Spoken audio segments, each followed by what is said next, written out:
இந்த வீடியோவில் நம்ம பிசி ஹார்ட்வேர் நியூஸை பற்றி தான் பார்க்க போகிறோம். ஸோ இந்த பிசி பில் கமிட்டியில் என்னென்ன புது ஹார்ட்வேர் வந்திருக்கு, இன்ட்ரெஸ்டிங்காக என்னென்ன நியூஸ் வந்திருக்குங்கிறத இந்த வீடியோவில் நம்ம டீட்டெயிலாக பார்க்கலாம். ஸோ முதல் நியூஸை நாம ராக்ஸ்டார் சைட்லேருந்து ஆரம்பிக்கலாம். ஸோ எல்லாருமே அவளோட எதிர்பார்த்துட்டு இருக்க GTA 6ஓட ரிலீஸ் டேட்டை ராக்ஸ்டார் இப்போ அஃபிஷியலாக கன்ஃபார்ம் பண்ணியிருக்காங்க. நவம்பர் 19 வியாழக்கிழமை தான் ரிலீஸ் பண்ண போகிறாங்க. ஸோ அது ஒன்றும் வரப்போகிற 19 கிடையாது, 2026 நவம்பர் 19 தான் சொல்கிறாங்க.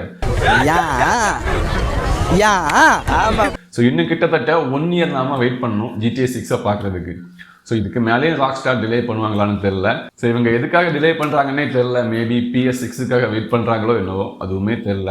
ஸோ நாம இனிமேல் இந்த கேமை பார்க்கணும்னா 2027 வரைக்குமே வெயிட் பண்ணணும்னு தான் நினைக்கிறேன். ஸோ அப்புறமா இன்ட்ரெஸ்டிங்கான நியூஸ் என்னன்னா, ஸ்டீம் சர்வேல ஃபர்ஸ்ட் டைமா லினிக்ஸ் யூசர்ஸ் 3% வரைக்குமே இன்க்ரீஸ் ஆகிருக்காங்க.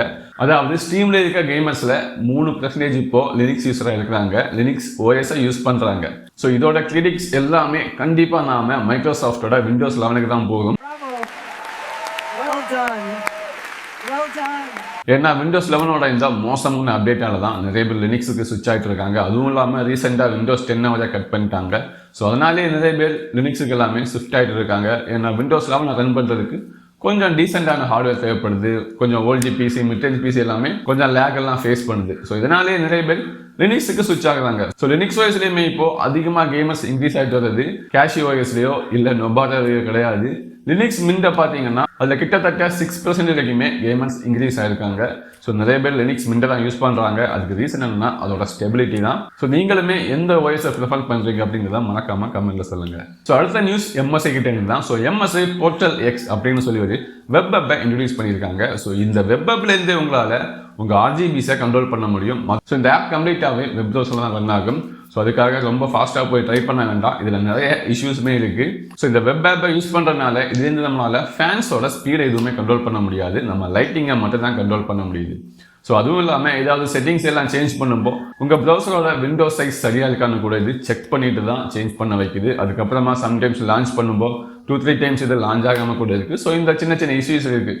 ஸோ நீங்கள் ரொம்ப அவசரப்பட்டு போய் இந்த வெப் ஆப்பை ட்ரை பண்ணணும் அப்படிங்கிற எந்த அவசியமே கிடையாது. நீங்கள் ஆல்ரெடி யூஸ் பண்ணிட்டு இருக்க MSI சென்டரை நீங்கள் யூஸ் பண்ணிட்டு இருங்க. அதுதான் பெட்டரான ஆப்ஷன் இப்போதைக்கு. ஸோ அதுக்கப்புறமா PUBG Nvidia கூட பார்ட்னர்ஷிப் பண்ண போகிறாங்க. எதுக்குன்னு தெரியுமா? AI போட்டை எடுத்துட்டு வரதுக்கு தான். ஸோ நீங்கள் எல்லாமே பிளேயர்ஸே போட்டுன்னு தான் கூப்பிட்டு நிறைய பேர். ஆனால் இப்போ PUBGல என்ன பண்ண போகிறாங்கன்னா AI போட்டை இன்ட்ரடியூஸ் பண்ண போகிறாங்க. Nvidia கூட பார்ட்னர்ஷிப் பண்ணியிருக்காங்க. ஸோ அதுலேருந்து அலாய் அப்படிங்கிற AI போட்டை இன்ட்ரடியூஸ் பண்ண போகிறாங்க. ஸோ போட்டுன்னு சொன்னதுமே சரி ரேண்டமாக எங்கேயாவது வரும் அப்படின்னு நீங்கள் நினைக்கலாம். அப்படி கிடையாது. உங்கள் டீம்மேட்டாகவே இனிமேல் போட் வரப்போகுது. ஆனால் இந்த வாட்டி இந்த போட் என்ன பண்ணுன்னா நீங்கள் சொல்கிறத எல்லாமே கேட்கும். ஸோ இதுவே ஒரு ரேண்டம் பிளேயர் வந்தாருன்னா கண்டிப்பாக நாம சொல்கிற எதுவுமே கேட்க மாட்டாங்க. எஸ்பெஷலி வடக்கன் வந்தாருன்னா எதுவுமே கேட்க மாட்டான். ஆனால் இந்த போட் அப்படி கிடையாது. எனக்கு இந்த லூட்டை எடுத்துக்கணும்னா அது தேடி எடுத்து கொடுக்கும். என்ன ரிவ்யூ பண்ணணும்னா ரிவ்யூ பண்ணும். எனிமீஸை ஃபைட் பண்ணணும்னு சொன்னால் அதுவுமே ஃபைட் பண்ணும். நம்ம கூட சேர்ந்தது சின்ன சின்ன கம்யூனிகேஷன் கூட பண்ணும்.